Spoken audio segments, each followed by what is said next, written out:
இது என் வீட்டுக்கே நீ வந்திருக்க இந்த இடத்துக்கு. ஆமா மாஸ்டர்.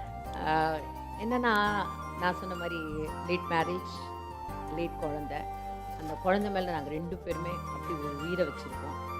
அப்போ வந்து ஒரு இன்டர்வியூக்காக ஆனந்த விகடனா ஏதோ ஒரு இன்டர்வியூக்காக எடுக்கும்போது ஏதோ ஒரு இதுதான் பேப்பர். அப்போ அவங்க இந்த மாதிரி நிறைய ஃபோட்டோஸ் எடுத்து எனக்கு அனுப்பிச்சது. இதுதான் எல்லா இடத்துலையும் வந்து நான் வச்சுருப்பேன் நான். அண்ட் என் குழந்தை அது அது இப்போ வளர்ந்து காலேஜ் படிக்குதுன்னு சொல்லும்போது மாஸ்டர் உங்க குழந்தைகிட்ட ஒரு 5 நிமிஷம் பேசினேன். அவர் என்னடா படிக்க போற, காலேஜ் என்ன படிக்க போற அப்படின்னு கேட்டேன் நான். அவன் ஒன்று சொன்னா எனக்கு ஒண்ணுமே புரியல. என்னென்னமோ வந்து ரொம்ப பிரில்லியண்டா இருக்கான். அவன்கிட்ட ஒரு 5-10 மினிட்ஸ் பேசின போது எனக்கு அவன் ஒரு பெரிய சூப்பர் சிங்கராகவும் இருக்கான். அது இல்லாம ரொம்ப படிக்கிறவனாகவும் இருக்கானா. அவன் என்னென்னமோ சொன்னா படிப்பான். அவன் என்ன படிக்க போறான், என்ன ஃபியூச்சர் பிளான்? அவன் வந்து பயோமெடிக்கல் சயின்ஸ் படிக்கிறான். ஓகே. படிச்சு என்ன 4 இயர்ஸ் கழிச்சு ஃபாரின் போயிடுவான். பட் அவனுக்கு நம்மளாம் சினிமா தான் தெரியும், நம்ம சினிமாவை பார்ப்போம் ரசிப்போம். பட் அவன் வந்து பயங்கர இங்கிலீஷ் படம் பார்க்குறவன். நீ நம்ப மாட்டேன், 1973லேருந்து 2025 வரைக்கும் ரிவர்ஸில் ஆஸ்கர் அவார்ட் சொல்லுவான்.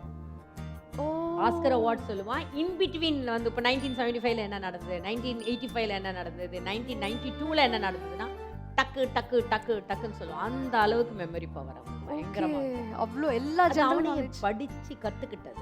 நாங்கள் டிஸ்டர்ப் படின்னு சொல்ல மாட்டேன், எதுவுமே சொல்ல மாட்டேன். அவனே எல்லாமே இப்போ நான் இல்லாத டைமில் வீட்டை டேக் கேர் பண்ணுறது. இப்போ அவன் தனியாக தான் தங்குறான். சென்னையாக இருந்தாலும் தனியாக தங்குறான். தனி ஃப்ளாட்டில் இருக்கான். அவனே நடந்து போவான், நடந்து வருவான். பட் எல்லாமே நான் அரேஞ்ச் பண்ணி வச்சுருக்கேன். கண்ணோட்டத்தில் தான் இருப்பேன். புரியுது. நீ வண்டி ஏறினா லைவ் லொக்கேஷன், அது நீங்கள் விட்டு கொடுக்கவே மாட்டீங்க. லைவ் லொக்கேஷன் போனேன். ஏன்னா நீ எங்கே வர, அது இப்போ ரீசெண்டாக கூட அவன் கார் வாங்கி